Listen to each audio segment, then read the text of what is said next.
Resulta ng 2023 student elections inilabas na. Public hearing para sa ordinansa naglalayong magtatag ng school-based radio program isinagawa. Resulta ng 2023 student elections inilabas na. Alamin sa espesyal na pagtutok ni Kisha Gail Palmos.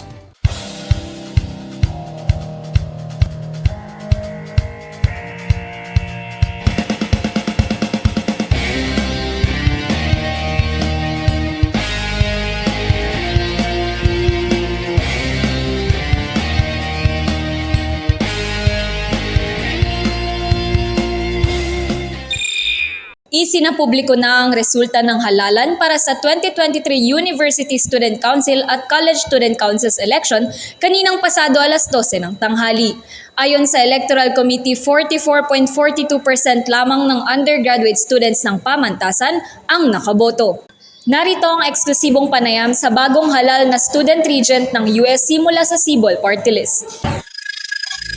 First, maraming salamat. Bumoto ka man o hindi, sagot kita. And thank you so much sa lahat ng PL Munians na nag-cast and nag-dedicate ng mga time nila sa pagboto during the time election day. And also maraming salamat din sa mga sumuporta, especially sa Sibol Party and also sa mga candidates na naging smooth yung elections, na hindi siya naganong coerce like other elections na nakikita natin. And yun lang, maraming salamat sa pagtitiwala and dedications niya. Thank you so much.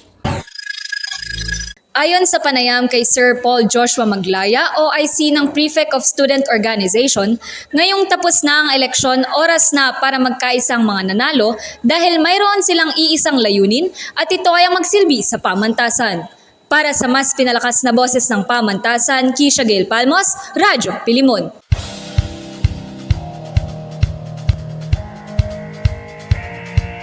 Public hearing para sa ordinansa naglalayong magtatag ng school-based radio program isinagawa. Narito si Andre Del Monte para sa iba pang detalye. Andre?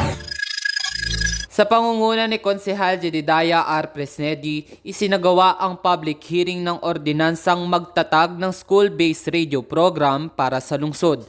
Ito ay ginanap ikadalawa ng hapon noong Huwebes, September 28 sa Session Hall ng Sangguniang Panglungsod ng Muntinlupa. Ang naturang public hearing ay dinaluhan ng mga kinatawan mula sa City Department of Disaster Resilience and Management, Muntinlupa City Technical Institute, Kolehiyo de Muntinlupa kasama ang Radyo Kolehiyo, Pamantasan ng Lungsod ng Muntinlupa kasama ang Radyo Pilimon at iba pang mga imbitadong panauhin. Nagkaisa rin ang Radyo Kolehiyo at Radyo Pilimon sa pagsusulong na gamitin ang social media platforms para sa pagbo-broadcast ng mga programa. Sa isang panayam ng Radyo Pilimon kay Mr. Louie Giray, kinatawan ng Radyo Kolehiyo ng CDM, ipinarating niya na bukas ang kanilang himpilan na makipagtulungan sa Radyo Pilimon. Maluwag naman itong tinanggap ni Ms. Charis Gomez, presidente ng Radyo Pilimon. Sa kabilang banda, ipinahayag ni Konsehal Presnedi ang kanyang tuwa sa mga estudyante na tumutulong sa pagpapakalap ng impormasyon. Dagdag pa ng konsehal, naniniwala siya sa mga angking kakayahan at talento ng mga estudyante na isa rin sa mga rason sa pagsulong ng ordinansa. Dumalo rin si City Councilor Alan Camilon sa isinagawang pagdinig kung saan iminungkahi nito na mas palawakin at i-maximize ang pagbuo ng ordinansa. Aniya, huwag limitahan sa disaster preparedness ang programa, bagkus ay sakupin na ang iba pang programa ng lungsod.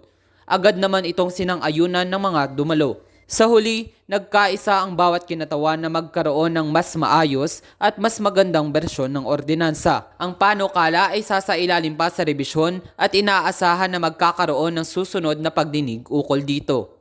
Para sa mas pinalakas na boses ng pamantasan, Andre Del Monte, Radyo Pilimon.